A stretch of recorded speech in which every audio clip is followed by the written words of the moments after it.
Hello everyone. Today we are going to discuss the glycolysis process. So the glycolysis process is also called as Embden-Meyerhof pathway. In the glycolysis, the glucose will be break down, which is a 6 carbon containing compounds, which will be converted into two molecules of pyruvate, which is a 3 carbon containing compound. Here the glucose is broken down, so it is also called as a catabolic process. It occurs in the cytosol of the cell. In glycolysis, there are 10 different steps. In 10 different steps, 10 different enzymes are regulated. So, in the first steps of the glycolysis, the glucose will be converted into glucose 6-phosphate by the help of enzyme hexokinase. Here 1 ATP is utilized, which is broken down into ADP plus 1 inorganic phosphate. So the first step is called as phosphorylation step. In the second step, the glucose 6-phosphate will be converted into fructose 6-phosphate by the enzyme phosphofructoisomerase. Here the second step is called as isomerization step. In the third step, the fructose 6-phosphate which will be converted into fructose 1,6-bisphosphate by the enzyme phosphofructokinase. So the third step is called as phosphorylation step. In the fourth step, the fructose 1,6-bisphosphate will be broken down into glyceraldehyde 3-phosphate and dihydroxyacetone phosphate by the enzyme of aldolase. So the fourth step is called as cleavage step.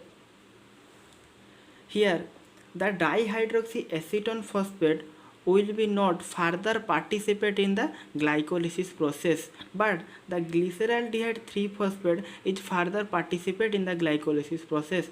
So the dihydroxyacetone phosphate is converted into glyceraldehyde 3-phosphate.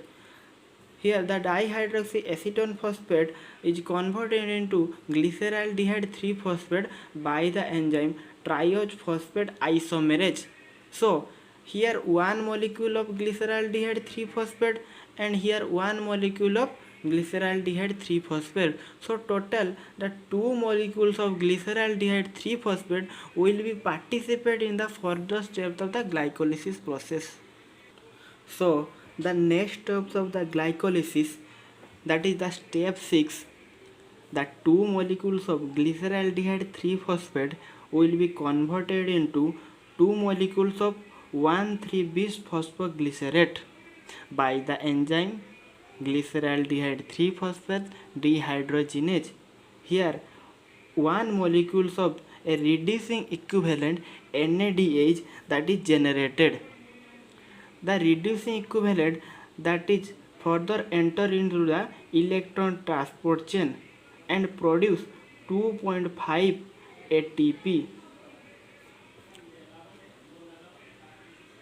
And the next steps of the glycolysis, that is step 7, the 1,3-bisphosphoglycerate will be converted into 3-phosphoglycerate by the enzyme phosphoglycerate kinase.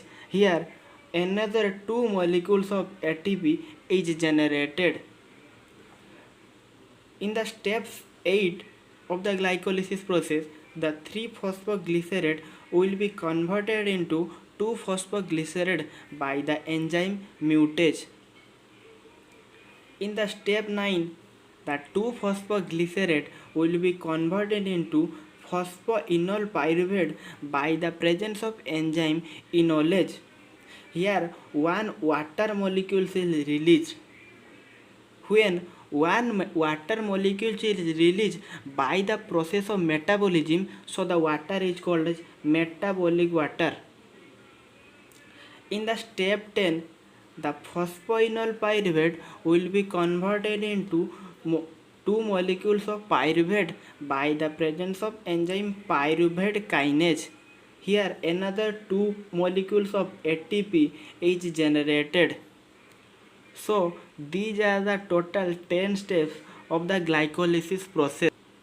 So the first step, that is step 1, here one ATP is utilized, and the third step, here another one ATP is utilized. So The utilization phase of the glycolysis is called as preparatory phase. So the step 1 and for the step 5,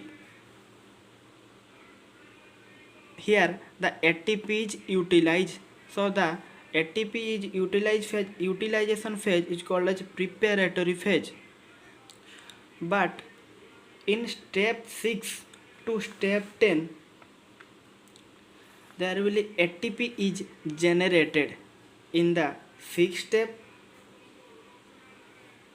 7th step and step 10. So it is a payoff step. And one thing you should be remember, that is the step 1, the step 3 and the step 10. These 3 steps are irreversible steps of the glycolysis, and another steps of the glycolysis are reversible steps. Hopefully you understand all these concept of glycolysis. Thank you.